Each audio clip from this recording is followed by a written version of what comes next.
Gord trying to come in alone. Shoot! Score! Yanni Gord, baby! He wins it for the Lightning! 5-4 in overtime! Taylor the shot, redirected, score! Game 7, Montana St. Louis! We are going back to Tampa Bay! Cavalier spinning. Cavalier looking, trying to drop it off, brings it in himself, left it in the middle, shot, score!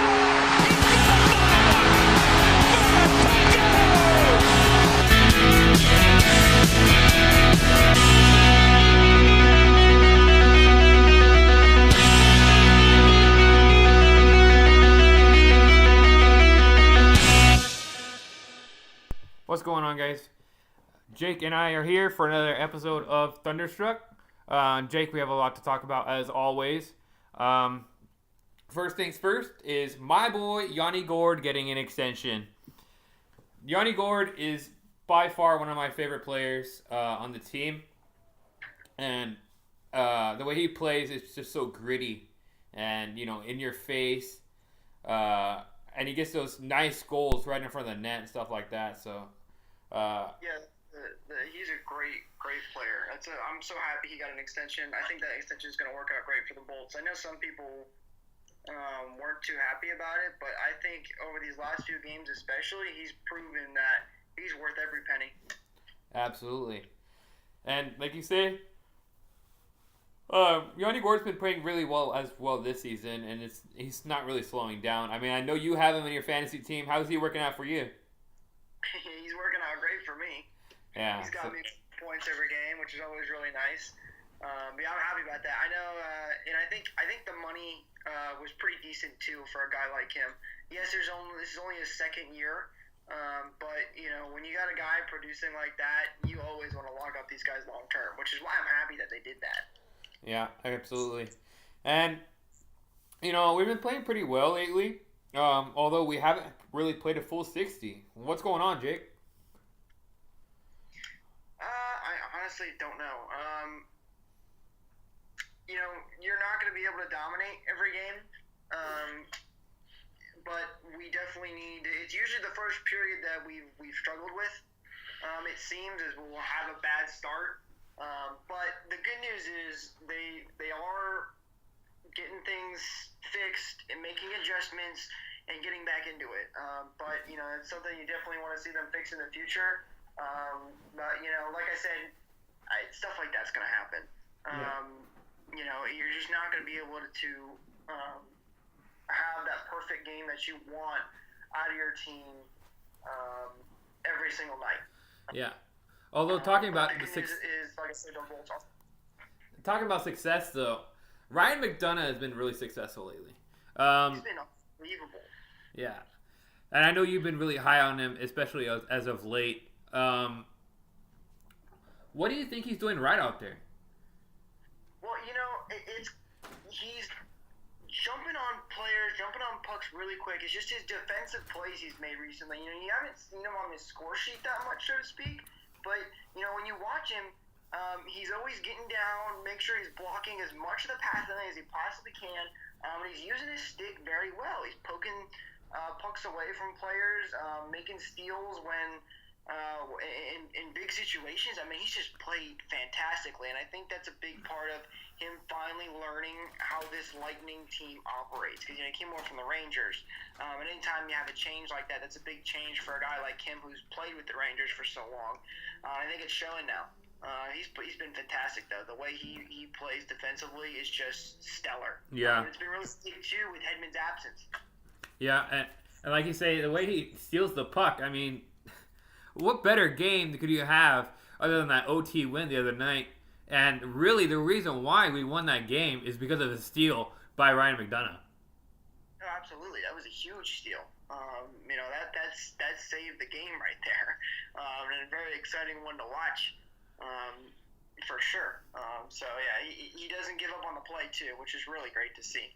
By the way, did you see? Or speaking of Hedman, who is unfortunately injured right now, Palat also out for 4 weeks. But it's been nice to see a lot of Bolts players stepping up in their absence, which is, you couldn't ask for anything more. Where when you have injured players and your team's still playing good, which means you're only going to get better when those guys come back. Yep. And then we're talking about stepping up. I mean, in that same game that Ryan McDonough saved, Matthew Joseph, who we've been really high on since the beginning of the season, scored his very first goal. He scored another one tonight, but he scored his first goal in that OT win. Now, I'm so happy for him to be able to get that goal. Yeah, like you said, you're still happy with him because he's really been snake bitten. He's been so fast, right on the puck. He's making the plays to getting over to other people, but he himself, just barely wouldn't make that. But he finally got his first and his second over the last couple of games here. Yep, he always would just miss it. He would, the goaltender would make a ridiculous save, or he would miss the net by inches. So it's really great to see a guy like him who's worked really hard, and you see that every game with his speed. I mean, he's always at the front of the play all the time. So it's really great to see him get his goal, and then awesome for him to score again tonight. I think that was the icebreaker for him. I think we're going to start to see a lot more goals start to roll in, because sometimes that's what it takes, just getting that first goal off your chest to be able to get things rolling. Yeah. Did you see the Bolts, or it was leaked, of a possible third jersey? And we've been waiting for those for a while. Everybody else has released theirs. We're one of the last 3 teams to not have one yet. What do you think on that? I wasn't a big fan. ISAX released what they believe is to be a leak. For those that don't know, the NHL International site actually posted this on their shop, but I don't really like it. Oh wait, they posted it on their shop? I didn't even know that. Yeah, on the international page. That's how they got the image. Interesting. But I like okay. The sleeves looks like Infinity War. I mean, you're disappearing pretty much. And it's kind of cool concept. Nobody has that kind of look on their sleeves or anything like that. But other than that, it's really plain. I mean, it's a black jersey that, like some people said, it looks like a practice jersey. Yeah, it really does. Yeah, so it's not the most aesthetic looking jersey out there. I mean, you got the Ducks who got a good retro jersey that kind of brings it back a little bit. You have these other teams that are having the retro look, and we kind of thought we would see that in the Lightning. We thought maybe we get the Storm jersey, maybe get the 04 logo back, but I mean, I don't like it. No, I don't at all. I agree with you here. The sleeves they're cool, they're different, but I mean, I can't sit here and look at that and say that's our third jersey. I just don't believe it is. Because it really does look like a practice jersey, and it's just black with gray sleeves. That's all it is to me. I mean, Joe Smith said, as you saw, I'm sure, that the Lightning claimed that their jerseys are still in design, which is good news to me, because as you guys know, I've been very excited about the new third jerseys. I'm really hoping they go with that old school style of our original jerseys with the new logo. So I'm really hoping that that's true, and that this was just a false leak here, because I just really can't see it being in that way. But it is interesting that the Bolts have taken this long to work on this jersey, and you almost got to wonder, was it them leaking it out to see what the public thought of it, and then they realized this was a bad move and they're going to continue to work on it, or are they really just still working on this? Yeah, that's what I wonder too. Because I feel it's kind of like a test. You know what I mean? It's like, is this gonna work? And then everybody's like, oh, this is ugly, blah blah blah. And then you're like, oh, wait a minute, let's back off for a second and put this into works again. And then so it's like you said. So I wonder if, okay, so we agreed that we kind of like the sleeves, right? So if we they're all right. They're not bad. So if we had that, and then we put it, let's say, like, let's put the 04 logo back on it. Do you think it's any better? I think it's a little bit better, but I think it's still my biggest problem with it was just how plain it was. Like, it was literally just black and then gray. Like, I feel like it needs more color to give it more pop. You know, like when you look at many jerseys, there's usually at least 3 colors to give it, you know, your primary and secondary, and then that third color is supposed to give it that pop, to give it that, you know, extra, what's the word I'm looking for here? You know, extra wow factor, so to speak. Yeah. A little extra flair, so. Yeah, exactly, flair. So I think it helps, but I really don't think it looks that good. Yeah. I don't know. It definitely needs work, but only time will tell. I will say this though, I am glad that they are taking this time on it, because I think that means they're either A, listening to the fans, or B, trying to really make sure that this is the best jersey they've released, because they know it's a big deal, which it is. You know, jerseys are a huge thing for a team, believe it or not. So I am glad that they're taking their time on this. I do hope we see it soon, because I'm still chomping at the bit to see what we get here. Not only that, like you say, it's not only so much for the NHL teams, it's more for the marketing. I mean, if you got a badass jersey, pardon my language, if you got, you know, jersey like that, and you know you're gonna put it out on a thing, and you know, people are gonna want to buy it. I mean, let's say, you know, for example, Carolina Hurricanes, their first alternate was ugly. We all can say that. But their second one, when they're bringing back the Hartford Whalers. I mean, everybody wants to buy that, you know, or it's something that is marketing. And if you have something that's not really worth buying, or the people aren't liking it, nobody's going to want to buy it. You're not going to get any money off of it, and so on. Yeah, it becomes a waste of time, basically. Yeah. Doing all that work and nobody likes it. And it is weird, too, that most teams, there's not many that haven't not gone with the retro look. And it's weird to me that the Lightning wouldn't follow that trend, too, especially if that's a big thing in the NHL. So I don't know. I hope that it's going to look good. But you know what, Phil, I think the most important thing is, you know, how we're playing. Obviously, as much as I want to look good on the ice, you know, it's important that you're playing good too. And I'll tell you what, have you noticed how the Lightning have played on their penalty kill? Their penalty kill has been outstanding this year. I mean, last year we were bottom 10 in the league on penalty kill? We were terrible, to be honest with you. And now we're, second in the league, I believe? Second in the league at 90%. Let me double check myself real quick. Yeah, that's correct, 90%. And I'll tell you what I saw, or what I've seen, is that the Bolts, if you go back and look at a clip from last year and a clip from this year, the Bolts on the penalty kill. Last year, they played a very defensive, block the passing lanes, you know, let them take their passes, just don't let them get a shot up close approach. And it never paid off because the players would get these cross-ice passes or cross-crease passes in and have a wide open net to score on. But if you watch them this year, they're jumping on these players immediately, poke-checking the puck away, making them make a quick pass, which leads to turnovers, which lets the Bolts clear it. It is a night and day difference than what this penalty kill looks like. I mean, it is amazing. They're doing such a fantastic job, and the fact that it's been so consistent. Yes, the Coyotes just overtook us as the number one penalty killers, but the Bolts have been at the top the entire season so far. Yeah, and the big difference between the Coyotes and the Tampa Bay Lightning is the standings. I mean, right, absolutely. And Tampa's number one, and I believe Coyotes are, you know, in that bottom half. So I mean, do you think? Okay, this is what I wonder.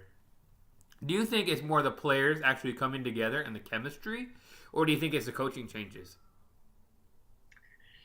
That's an interesting question because the players, when you look at it, are generally the same.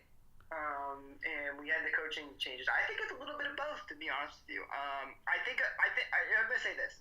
I think the coaching was definitely a bigger part of it because every coach has a different style. And like I just mentioned, you saw the style of how the Bolts have been killing penalties changed dramatically. So I think the coaching changes helped out a lot, and I think we also have the right players who are only getting or growing in their chemistry with the rest of the team. Is also a smaller factor in that, but I think you're right with the coaching change. I think that was big for the Bolts, and it obviously paid off. Right. I mean, as you can see, speaking of coaching changes, I mean, there's been a lot of coaching changes just in the season. I mean, Joe Quenneville was just fired by the Hawks. He's a Stanley Cup winning coach, and it's really strange to me that he was fired. But if you look at how much it's been changing, and then also, I can't think of the name of the coach, but the coach of the Kings also got fired recently. So, I mean, if you look at our coach with John Cooper, you can see the success that he brings to our team. I mean, it's such a big portion of the team is the coaching. Oh, yeah, absolutely. And I'll tell you what, I really do love John Cooper. Just tonight, with the military night, normally the Lightning have military members line up in the pregame, and the players will come out and sign their warm-up jerseys and give it to them. But, John Cooper comes out there and he brings in all the military guys into the locker room so they can talk to the players, have their jerseys signed, and take a big group picture. And, I think it's little things like that establish a culture in the locker room that just makes everybody happier, and it leads to greater play. And I think that, it may not sound like that, something like that could benefit you, but I think it definitely does. When you have a good locker room and you have players that are loving your coach, they're going to play better. I mean, perfect example is the recently released Uber video. Did you see that with the Ottawa Senators? Yeah, I was actually going to talk about that later. That video, I mean, what a jerk that Uber driver was to release that in the first place. I mean, you have a bad day after work, and you're gonna talk about your boss. I mean, I talk about my boss to my fiance and stuff like that. So it's like you're gonna have that, and at the same time, you like you said, coaching is important because you're gonna hear what they really think about behind closed doors. But that guy was just a jerk. He probably shouldn't have released it, but when you do end up, looking at it, it's a shame to see those players, hating it so much. And I think, again, like I said, that's just a test to how great John Cooper's been for the Lightning. Yeah. I highly doubt if you got a bunch of Lightning players in an Uber, that they'd be saying anything like that about John Cooper. No. I think it's the complete opposite. I agree with you there. That's one thing I do agree with you on that one. Because, I mean, like you said, if you have a fun-loving organization and I feel like Tampa is really like a family. Like, you have the fans that all come together with Six of Fire and everything like that. Because I know when I went to Tampa Bay in the playoffs last year, I had the most fun of my life, and the organization is much the same. Oh yeah, definitely. Jeff Vinik has done an amazing job with this organization, and the things he's done for this city, and as he continues to build this city more and more, he invests so much of his money into it. It just creates this culture of we're building a hockey town here. This isn't just a hockey team hanging out in Tampa Bay anymore. This is Tampa Bay. That's what Tampa Bay is becoming all about, is the Lightning, which is so great to see, and it's great for the fans, it's great for the players, it makes them want to stay here, and as we've seen, all of our players we've locked up long term, which I think is fantastic. Yeah, so that's like you say, the locking up players for long term. I mean, it's really a test to what I just mentioned about having a family. I mean, if you want to, like people say, oh, you're spending a lot of money on Yanni Gourde and stuff like that, but if you really think about it, I mean, yes, it's a lot of money, but at the same time, you're having him for a long period of time. You're building that trust with him. You're building the chemistry with other players, and you really can't put a price on that. Yes, I 100% agree. And that goes for the no trade clauses in the contracts. A lot of people don't like those. And yes, you don't want to give out too many of those. But in the long run, if that's what's keeping these players here because they really don't want to leave this place, I think that's a great thing, And we've got a team that's gone to the conference finals 3 out of the 4 years, Stanley Cup being one of them. Why would you not want that long term? Like, who cares? And Vinnick and our new GM, I can't say his name for the life of me. Bourgeois is correct. Those guys know what they're doing. They're gonna make things work. They'll make moves when they need to get the more cap space. But like we mentioned, if you got a team like this, I think you're gonna do everything you can to keep them together. Yeah, and like you said, the no trade clauses. A lot of people look bad on it because you want it. Sometimes if they're not performing well, you want to kind of trade them out and stuff like that. But at the same time, if they're building chemistry and if they're saying, "Oh, I want to stay here," like that's not a bad thing. Like you said, so it's like you can't really look down on that because it's like I said, it's a family. It's something that I've never seen before. Right, and we're performing well. Like you said, if they're not performing well, that's another story. But this team has been great for the past couple of years. I mean, even like you say, I mean, a lot of people have quarrels with Tyler Johnson, but Tyler Johnson's been hot all season. Right, absolutely.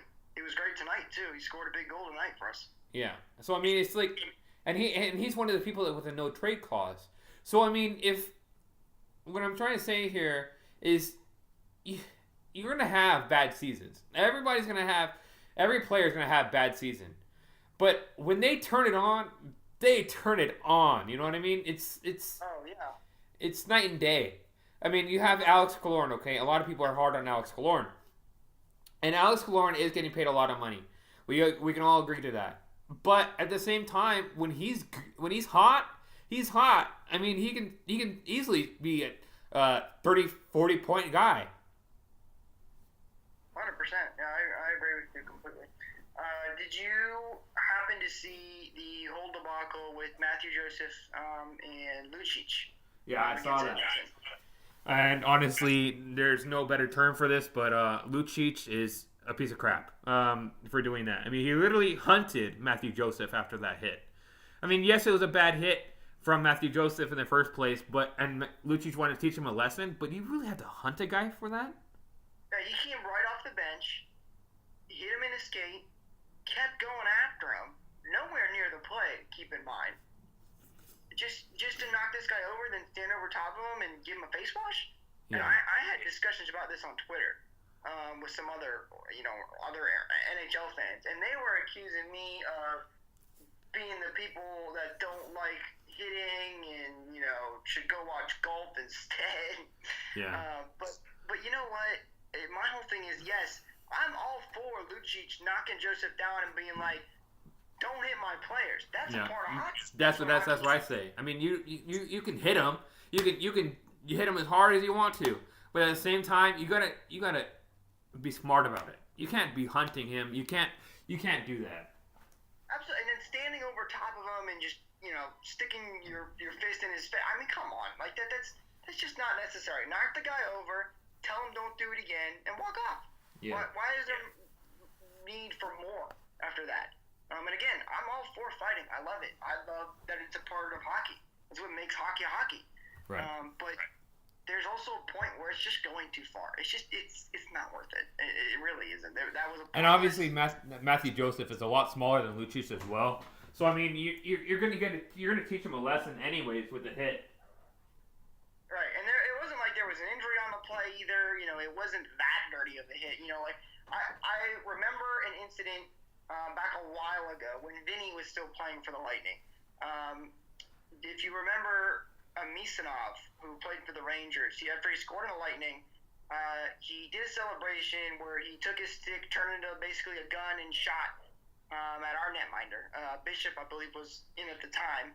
And Vinny was not happy. He was so unhappy. He bolted for Misanov and got in this huge fight. Like that stuff, I'm all about. And I would have defended Lucic in that instance if it was something like that. Right. But it was just it was a hit from a young player. So there's a huge difference in a hit like that versus, a guy just, being rude and, just not showing good sportsmanship. So, two big differences in there. And, I'm glad he got fined. Unfortunately, he wasn't suspended. But at least they did do something and, I guess hit him in his pockets. Not that he really cares about $10,000. Yeah, exactly. I mean, when you're making multi-million dollars, what's $10,000 to you? That's really chump change. But I think he should have got suspended a couple games, to be honest. Yeah, I agree. But, like I said, at least it's something. It's better than nothing, though. Because, I would have been up in arms if nothing had happened. Right.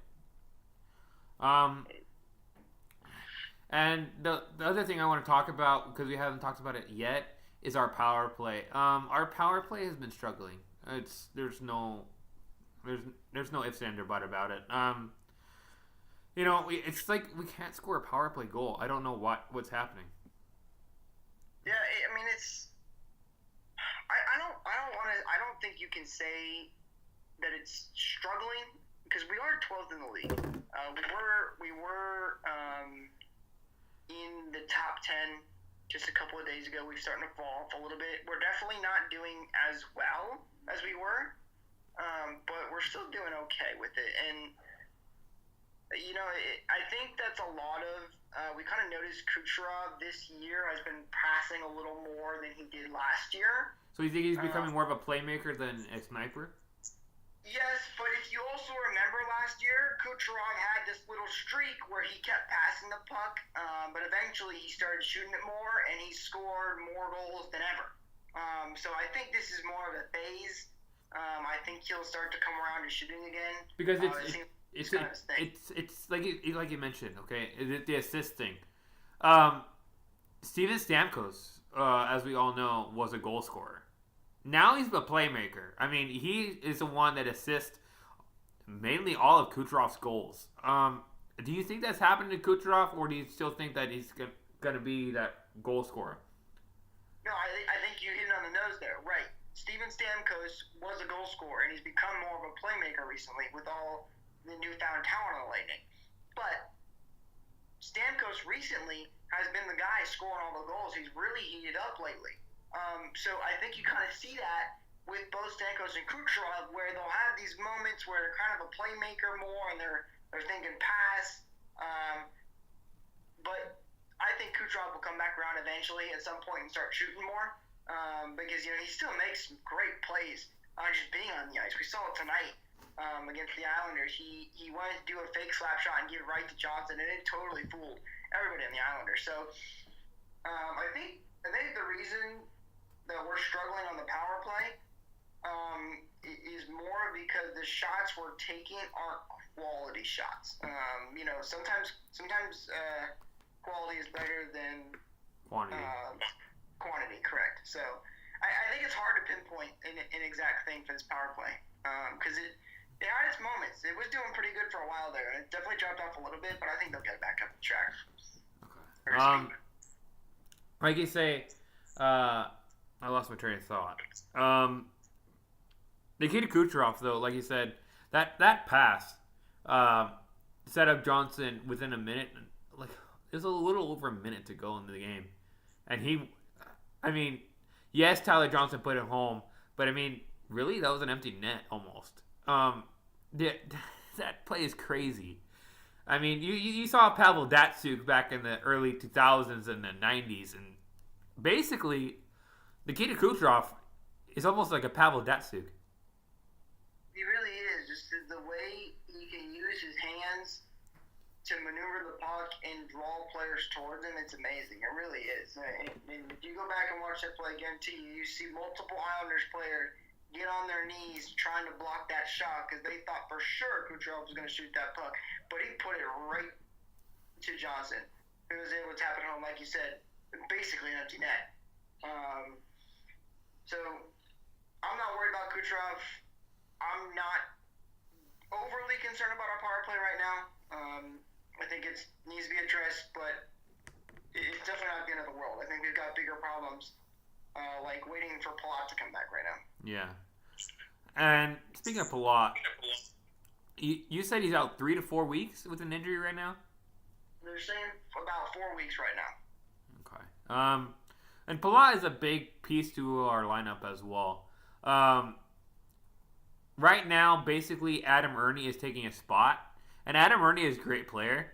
But at the same time, Palat is something else. I mean, like I said earlier, when someone's hot, they're hot. Well, Palat, a lot of times, is hot. He's the guy that can play multiple roles. He can play right in front of the net. He can play, he can play two-way. He can play grinder. He can do anything. Oh, yeah, absolutely. Palat's a great player. And any time you can have a player with a bigger name, so to speak, your Kucherov, Stamkoses, McDavids, all those guys, Crosby's, Ovechkin's of the NHL. Anytime you got a big name player on the ice, it's going to make the other team pay more attention. Again, not to take anything away from Ernie, he's been great stepping up for the Bulls recently. Same goes to Slater Cuckoo, by the way. He's been playing really good as well. But anytime you have a guy like that on the ice, it's going to help you. So luckily the Bulls have great depth, so it's not too much of a concern. It just kind of stinks, though, that he was out, or he's going to be out for this long. And this was kind of an injury that no one saw coming. He kind of just disappeared off the ice the one game, and then no one really knew what happened until a couple weeks later. And now they've announced him out for 4 weeks. So, right. It's like even the other day, like when we recorded our post game show, I was wondering like what happened. I mean it was like you said, he literally disappeared, and then he never came back. Yeah, I'll tell you what though, I hope that this is a Lightning organization taking precautions and making sure, because you've seen so many times with our seasons where players will just start to get hurt and hurt and hurt. I hope this is them taking a precaution to make sure he's up to 110%, because they know that we have so much depth on this team. Like, if another player is to go down, we call Volkov tomorrow and still be one of the best teams in the NHL, without a doubt. So I hope this is them taking precautions, which I would 100% be okay with. But they want to make sure he's back up, to 100%. Yeah, because, I mean, there's a difference between rushing a guy, which you definitely don't want to do because you can ruin his entire career, versus, having him rest, taking his time. We're winning right now. We don't need to rush him back. Absolutely. And it's just like when we interviewed the head athletic trainer, Tom Mulligan. He said every player's different. Palat might be one of those guys that takes a little longer for minor things. So get him back up, get him back to speed. We're the number one team in the league once again. So there's no concern there. Not at all. No. And another, like you mentioned earlier, Hedman, as far as the Hedman injury, he's supposed to play Saturday. There's not set in stone yet.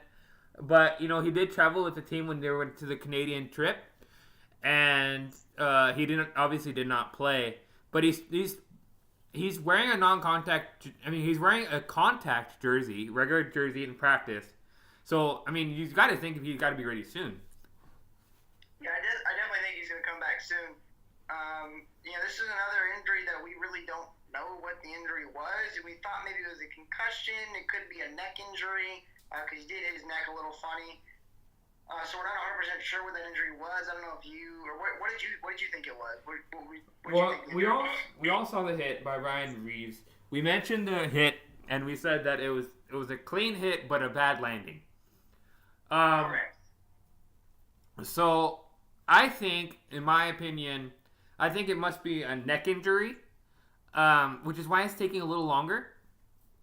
Because you don't want to rush a player back with a neck injury. What if the guy has a broken neck? You know what I mean? Like, right, exactly. Like, if they have a broken neck or something like that, like, you got to be careful with that. They could die. Yeah, definitely. I'm sure that's the last thing anybody else wants. But I think this is another case of just like we talked with Palat and the depth we've had. Slater Cuckoo has played very well for the Bolts. We're cuckoo for Cocoa Puffs. Cuckoo for Cocoa Puffs, exactly. He's played very well these past few games. in filling big shoes, with Victor Hedman out. So I think they see that Cuckoo's playing well, so they're like, why rush him back when this team's playing great? So hopefully he'll be back soon. It does look like they're thinking Saturday, if at the latest, maybe the game after that. But I'm totally okay with him sitting out as long as it takes. Let's get him healthy, just like we said with Palat. Right. And Victor Hedman is our number one defenseman. I mean, he's a number one defenseman in the league. He just won the Norris. That's definitely you don't want to rush him back. No. The last thing you want is him coming back and then he gets hit again and he's done for the season. That's the last thing you want. Exactly. And this is an interesting point. Slater Cuckoo, like you mentioned. Why in the world did John Cooper not want to play Slater Cuckoo when he's been playing so well? Honestly, I don't know. I think it's hard to say. He definitely has played well in the games he's played, but I think Cooper realizes that we just have so much depth in this team and we are that good that we have too many good defensemen, which is a good problem to have. But even guys like most people would say Coburn is the guy that, or Coburn or Girardi maybe, are guys that you could take out for Cuckoo. But both those guys even recently have played really well. Coburn had that game where he scored 2 goals. Yep. And practically turned the game around for the Lightning. So I think everybody's just playing so good. It's hard to fit him in. It really is. But he's fantastic to have for depth, like we mentioned. Yeah, and like you said, he's kind of the odd man out, unfortunately. Like you said, Coburn just scored 2 goals the other night, which basically won the game for us. I felt like tweeting "Burn, baby, burn" because Coburn was on fire that night. It's just like, that's the thing though. Like, we have so many good defensemen, and we got Hedman, which just came off a Norris winning season. We got Sergachev, who is one of the most elite young defensemen. We got Ryan McDonough, who's been playing out of his mind lately. Make a case for a Norris Trophy himself. Exactly. And then we got Strawman, who's been in multiple Olympics. He's one of the better Swedish defensemen out there. He's really a two-way guy, And we got Coburn, like I said, who has been really great lately.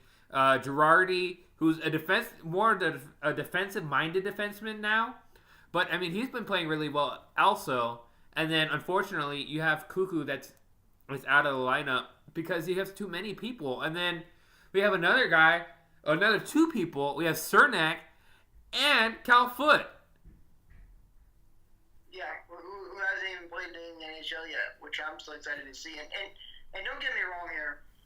I am a Lightning fan, so there's definitely some bias in there. But I'm not saying that every single one of our defensemen is the best in the NHL. That is not at all what I'm saying. But when you look at the grand scheme of things and how we've played overall, we really have had a lot of great success. And Coburn has had his days, and definitely, as you probably looked at it, there's probably more iffy days. But still, he's a leader in the locker room too, which you have to keep that into consideration. I just think overall, it's a good team, and I think anybody will tell you that, Lightning fan or not. Yeah, and like you said, it's really crazy. I mean, like I said, Victor Hedman. I know I keep talking about this, but Victor Hedman is honestly one of the top 5 defensemen. You got PK Subban, you got Drew Doughty, Erik Karlsson, Victor Hedman, and maybe, let's say, John Klingberg, okay? So those are easily the top 5 people.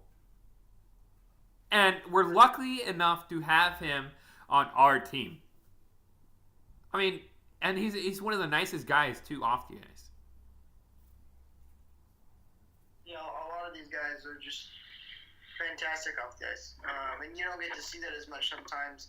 As a fan, you're more focused on the on-ice play, but I think we can agree this team's got great depth, and I think the last thing we need to be worried about is if the guy's getting enough playing time or not. I'm sure Cuckoo is happy as can be being on the Lightning. I think, we could see within the next couple of years, definitely, Coben and Strawman are probably not going to be around for that much longer, so Cuckoo will get his chance. If he stays with it, he keeps working hard, he will get his chance very soon. I can promise you that. Yeah, and we got some really bad players off our lineup too this offseason.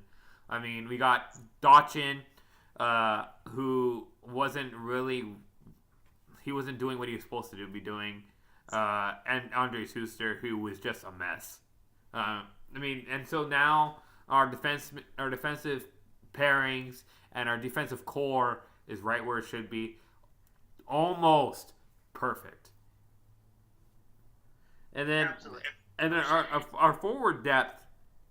Okay, they always said in order to have success, you got to roll 4 lines, and all 4 lines have to be producing. All 4 of our lines are producing, and that's what's really going to take us to hopefully another Stanley Cup victory. So we're sitting here, obviously praising our team to the highest of praises. Even though the trade deadline is a little while away, do you see us doing anything? Like, personally, I don't think the Lightning will do much at the trade deadline. It's hard to say because it's so far away, but I don't see much either. I can't really think of a hole that they could really fill. I mean, you got some UFAs out there like Wayne Simmons, who I could possibly see coming over here to just be that, to push us much further over the top. Philadelphia's not doing that great right now. So, I mean, if you have someone like that, then great. But I don't see, like I said, I don't see any holes or anything like that to really put it there. That's something we'll talk about. Obviously, when we come into the trade deadline, that's something we're going to really get into. But what do you think, Jake? I agree with you. And you're right to say, it's a little far away, obviously. It's still early in the season, but, this team is just so good. So I really don't see, who knows, maybe we'll have some big injuries happen. We may need someone to come fill in a spot, but this team's looking good. And I'm really excited about it. We're looking like we did last year. So I hope that we've figured out what went wrong last year. Speaking of that, the biggest problem for us last year, the reason we lost the Capitals, is we weren't able to make in-game adjustments. Like when we played the Capitals in Game 7, they dominated us the whole game, which is why we lost. And if you looked at this team this year, I'm sure a lot of you have noticed, they've made in-game adjustments and come back out and fought back and made things work, which I think is a big, change for this team from this year and last year. Yeah. And like you said, that has to do with a lot with coaching too. We talked about this earlier. The coaching though has been spot on. If Cooper sees something that he doesn't like out there, he can easily make a change. A line change, or take someone out of a certain line, put him in another one, just to get success out of every single line. I mean, like I said, we mentioned a lot about our offense and our defense, but there's one person or two people that we have not mentioned on this show yet: Vazzy and Domingue. Vazzy has been playing out of his mind as well. You expect it from him. He was just off a Vezina almost winning season last year as well, and Domingue has been played great when he's in the lineup as well. Definitely. Vazzy I think the thing for Vazzy and Domingue as well is their consistency. They've really been so consistent this year, especially Vazzy. Night in, night out, he's always playing at the top of his game. There's never a night where you have to worry about him not playing well. They've been very great, very unbelievable. So it's good to see him keeping up his season from last year. Yeah. Again, showing his consistency. All right, guys. Well, it's getting almost to an hour on our podcast, so we're going to call it a night. But I hope you enjoyed listening, and I hope we covered up everything. Once again, we unfortunately did not get any questions. But I want to leave a question for you guys. Jake mentioned earlier about our jersey. I want to know what you guys think about it. Let us know. Definitely on Twitter and, of course, on our YouTube page. But, yeah, you all take care and have a great night. We will be posting this up tomorrow, so take care, everybody.